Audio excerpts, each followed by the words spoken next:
It's your commissioner, Bill Dowdy, here, and we're doing a recap of week, what, 9?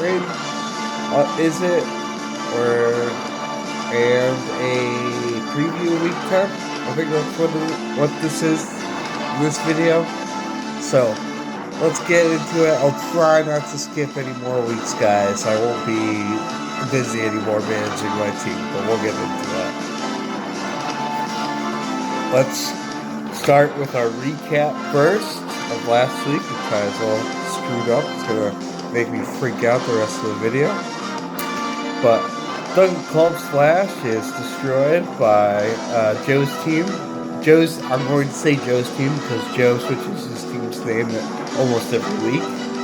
154.74 to 104.1. Two Girlies, One Cup defeats Wonder Bread 114.14 to 82.96. Jonathan Taylor Thomas defeats Watertown Ligma 106.98. Oh wow, that's all the way up. I hope you guys can hear those, the ones I said. Defeats Watertown Ligma 74.66. Dirty East Mahomey Baloney defeats Bench King 113.14 to 107.68. Moving on to last week's weekly awards, we have Joe's team, who is our juggernaut of the week. Then our special widow guy of the week is, of course, Wonder Bread. I think that's the person who's won that award the most. May have to correct my do the actual research on that. But then, of course, the MVP of the week is Jonathan Taylor Thomas, with Jonathan Taylor scoring 34 points. And then, of course, everyone's favorite award that won't be going anywhere or changing for anyone because it's my award and it's an idea I came up with. The shit of the week, of course, goes to Joe's team with James Conner scoring 40.3 points. And, oh man, let me just recap the scores of this. So Joe's team scored 154.74 for the Juggernaut. Tim, being the special widow guy of the week, scored 74.46 points as a team. Jonathan Taylor Thomas scored 34 points, and James Conner scoring 40 points.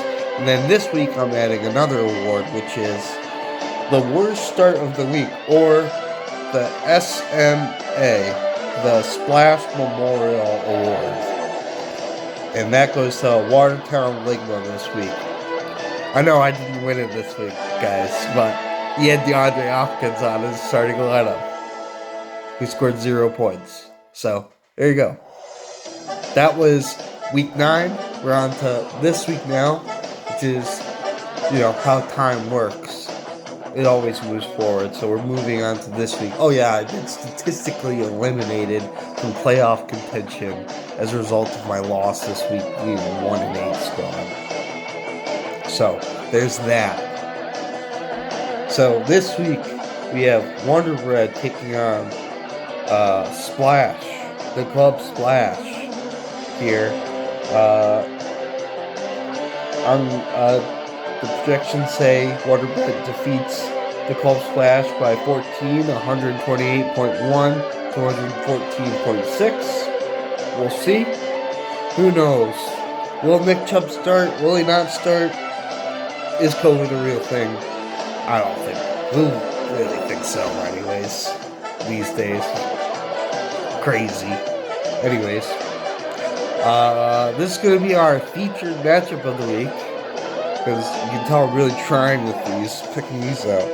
But Dan taking on Corey in a divisional clash here of Titans.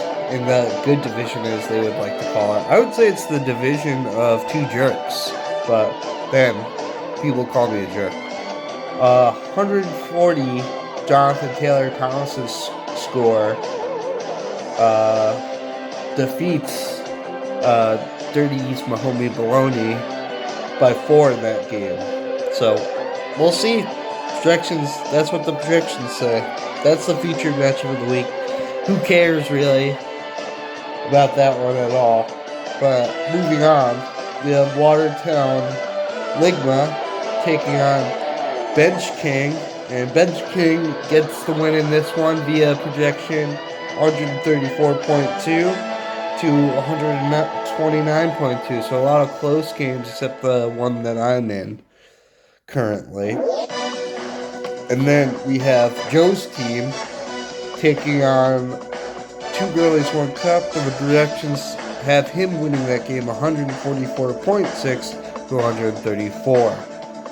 So that does it for this week's and last week's recap and preview for this week. So, I'm your Kamish. I'm out of here.